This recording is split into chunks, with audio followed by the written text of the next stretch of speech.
It's Jordan Mulligan from the Mulliganbrothers, and today's video is with Clint Emerson, talking about getting back to civilian life after military.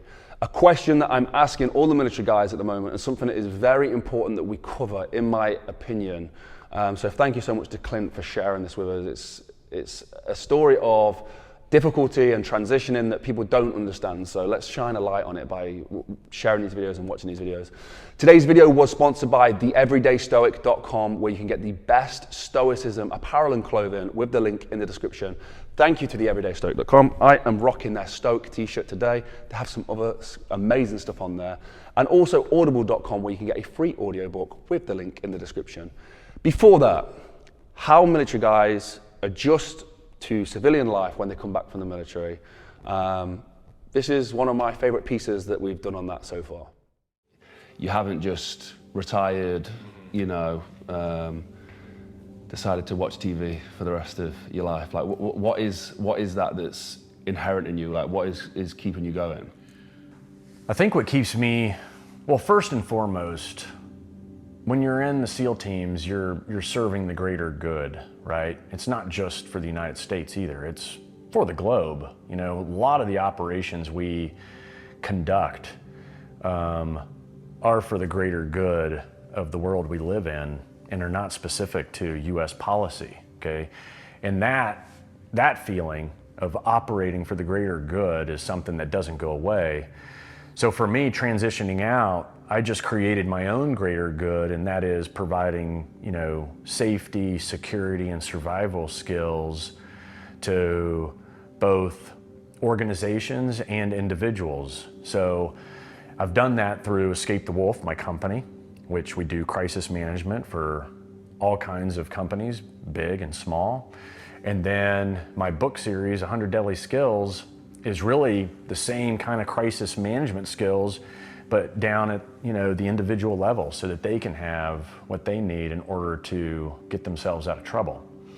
So that's just been my new kind of mission, and that's the lane I stay in, is crisis management for everyone. I just package it all differently so that it can be learned and executed by different organizations or people that read it or learn it.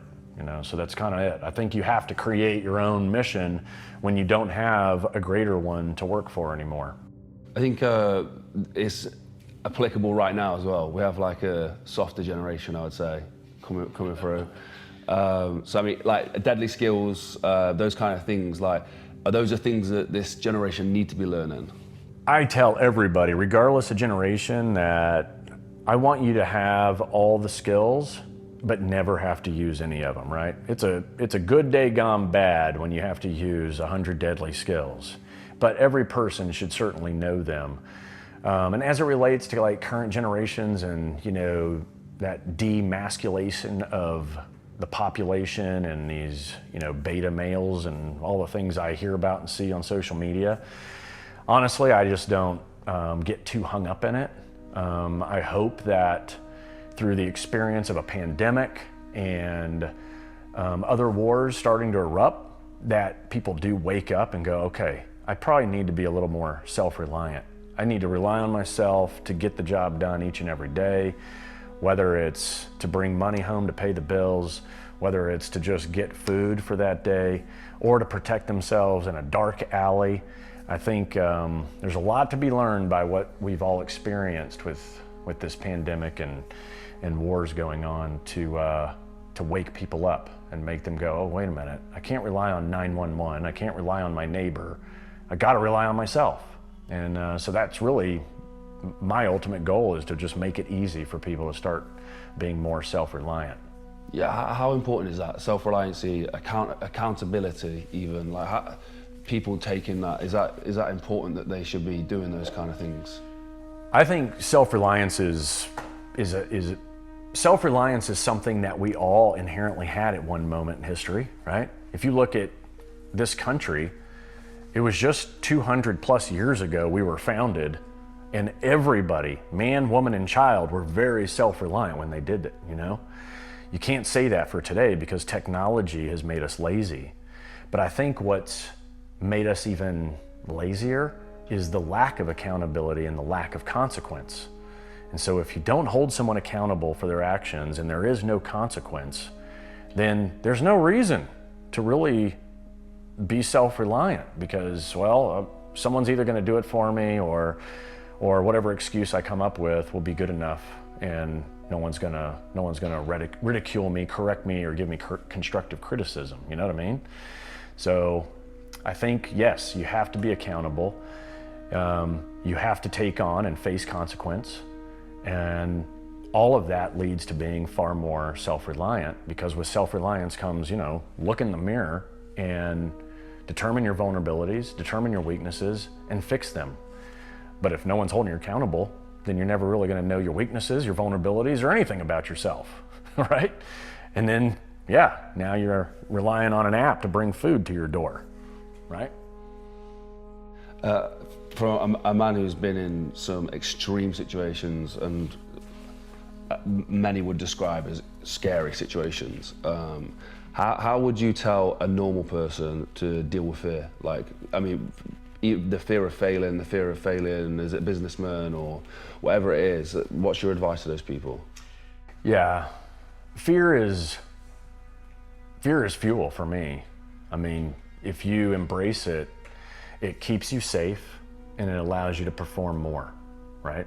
Your performance will without a doubt increase in the safest manner if you embrace fear. Now, if you go the opposite direction and you let fear consume you, well then it's going to allow you to fail a lot easier at whatever it is you're trying to do, and it's going to potentially induce a panic, whatever it is that's going on in your life, and just exacerbate and make things worse for you. So my advice is you've got to basically harness that fear and use it as a tool, and then just bust through whatever you face.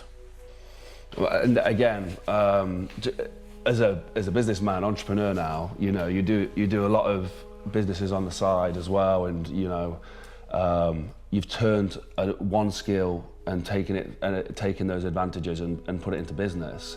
From your business perspective, what's your advice to people who are starting out, thinking about doing something?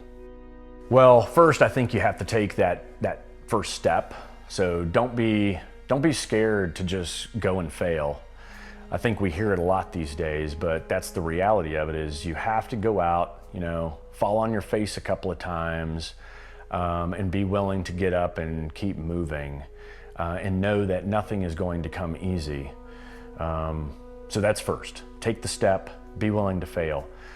After that, it's trial and error. For me, I have literally stumbled my way through writing books, starting a business, and what I try to do is just embrace the fact that whether it's a success or a failure, I'm always learning, and that learning is going to allow you to get down the path of success in some form or fashion eventually.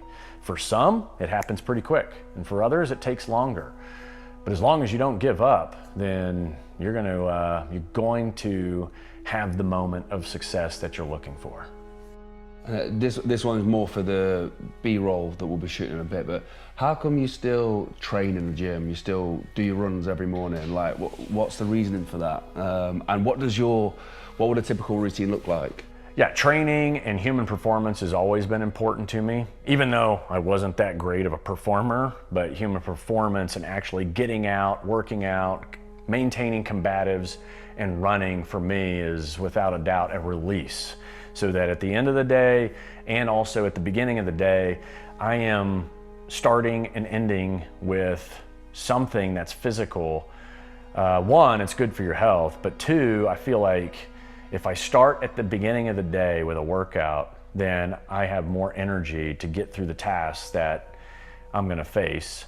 And then ending the day with a workout of some sort also allows me to just finish and release any stress that built up during those tasks. And that's why I always recommend 2-a-days to everyone. And these a 2-a-day regimen doesn't have to be, crazy. Right? It can be a run in the morning and a workout in the afternoon. It can be time on the heavy bag in the morning and lifting in the afternoon. But breaking your work up into 2 start of the day, end of the day, sets you up for success and allows you to get rid of all the stress at the end. Thank you so much to Clint for sharing this with us.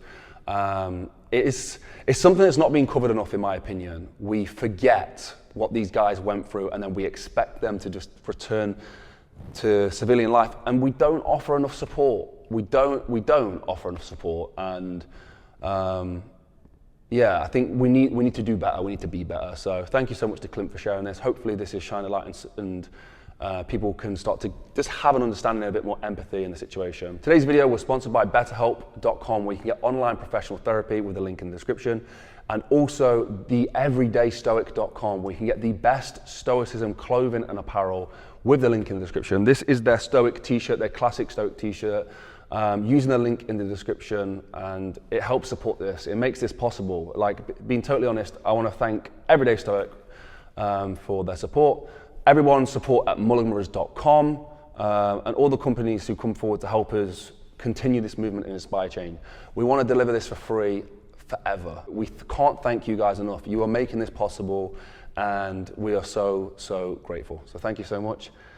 Go follow me on Instagram at Jordan Mulligan Brother, and have a blessed and productive day. I will see you in the next one. Peace.